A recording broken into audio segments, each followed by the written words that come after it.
Evening அழகாக சமத்தா சாமி கும்பிட்டுட்டு ரியாவை படிக்க வைக்க உட்காரலாம் அப்படின்னும் போது ஒரு வார்த்தை சொன்னால் பாருங்கள்.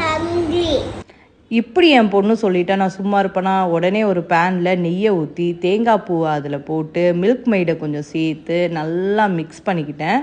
இது புதுவிதமாக இருக்கும் இந்த ரெசிபி. நானே ட்ரை பண்ணது. நெக்ஸ்ட்டு நேந்திரம் பழத்தை சென்டர் பார்ட்டில் நல்லா கட் பண்ணிவிட்டு இப்போ நம்ம பண்ணி வச்சுருந்ததை நல்லா இதுக்குள்ளே ஸ்டஃப் பண்ணணும். ஸ்டஃப் பண்ணிவிட்டு லோ ஃப்ளேமில் வச்சுட்டு கொஞ்சம் நேரம் அவிய வைக்கணும்.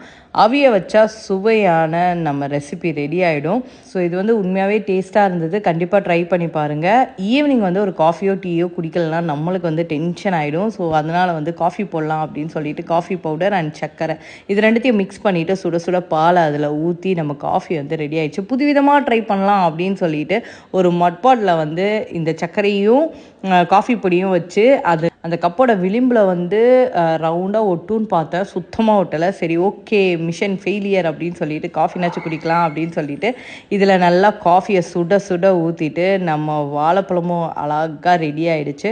ரெண்டத்தையும் எடுத்துகிட்டு போய் நல்லா கட் பண்ணி பீஸாக ஆக்கினேன். பிகாஸ் ரியாவுக்கு கட் பண்ணி கொடுத்தா ஈஸியாக சாப்பிட்ருவா அப்படின்னு சொல்லிட்டு.